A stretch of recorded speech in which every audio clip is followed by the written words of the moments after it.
அதாவது வந்து ஒரு ரிவிஷன் பண்றது நல்லது தானே. டிஸ்கிரிபன்சிஸ், இம்பர்சனேஷன், டூப்ளிகேஷன்லாம் நீக்கிறதுக்கான ஒரு முயற்சி தான் அரசு தான் செய்ய போகுது அப்படின்ற ஒரு விஷயத்தை சொல்றாங்க.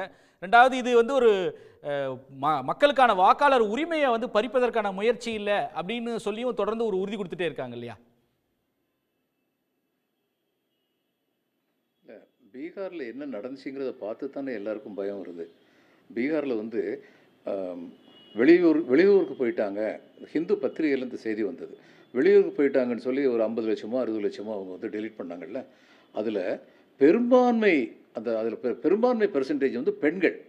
இப்போ நம்ம எல்லாருக்கும் தெரியும், பீகாராக இருக்கட்டும், தமிழ்நாடாக இருக்கட்டும், எல்லா இடத்துலையுமே வந்து ஆண்கள் வெளி மாநிலங்களுக்கு வந்து பொதுவாக மெஜாரிட்டி ஆண்கள் வேலைக்கு போவாங்க. பெண்கள் அந்தந்த ஊரில் இருப்பாங்க, அவங்க சம்பாதிச்சு இங்கே அனுப்புவாங்க. இதான் இந்தியா பூரா உள்ள நடைமுறை. அதுபடி பெண்கள் இவ்வளோ தூரத்துக்கு நீங்கள் டெலிட் பண்ணிங்கன்னா அதுக்கு பதில் இல்லை.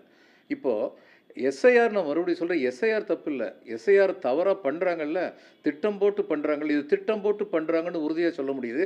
இந்த தேர்தல் ஆணையத்து மேலே எனக்கு எந்த நம்பிக்கையுமே கிடையாது. அது ஒரு சப் ஆஃபீஸ் மாதிரி வேலை பார்க்குறாங்கிறதுக்கு எத்தனையோ ஆதாரங்கள் இருக்குது.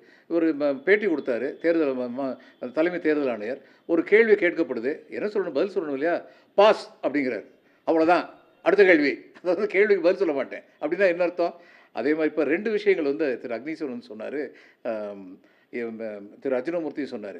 இதெல்லாம் பண்ணுறது வந்து இவங்களுடைய ஆட்கள் தானே, தேர்தல் அதிகாரிகள் தானேன்னு சொல்லி கேட்டார். இதில் வந்து திரு ராகுல் காந்தி வந்து ஒரு கம்ப்ளைண்ட் பண்ணார், ஓட் சோர் அப்படின்னு ஒரு கம்ப்ளைண்ட் பண்ணார். அந்த கம்ப்ளைண்ட் பண்ணும்போது தேர்தல் ஆணையம் வந்து சொல்லிச்சு, நீங்கள் ஒரு அஃபிடவிட் தாக்கல் பண்ணுங்கன்னு சொல்லிச்சு. இந்த அஃபிடவிட் தாக்கல் பண்ணுங்கன்னு அவருக்கு கடிதம் எழுதுனது யார்? கர்நாடக மாநிலத்தில் வேலை பார்க்குற ஒரு IAS அதிகாரி.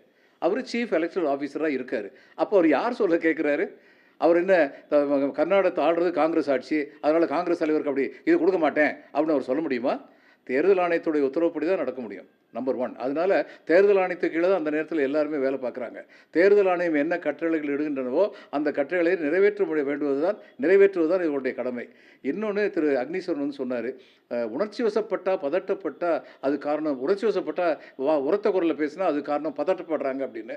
இல்லை, ஆதங்கத்தினால் அக்கறையினால் கூட உரத்த குரலில் பேச முடியும். அதை வைத்து தவறான கண்ணோட்டத்தில் பார்க்க வேண்டாம்.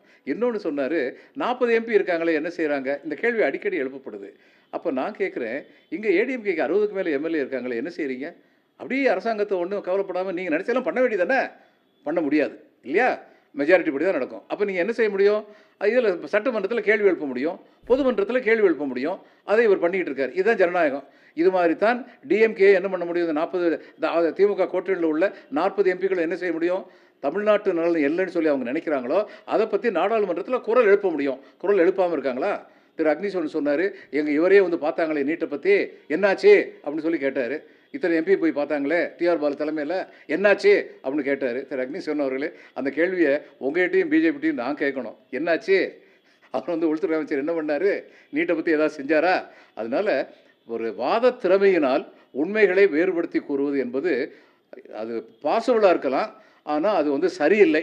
உண்மையை சொல்கிறதுனா என்ன, இன்றைக்கி நடக்கிறது வந்து ஒரு கொள்கைன்னு சொல்லி வந்தால், இந்த கூட்டணி DMKவுடைய கூட்டணியில் உள்ள எல்லோரும் அடிப்படை கொள்கைகளில் வேறுபாடு இல்லாதவர்களாக இருக்கிறார்கள்.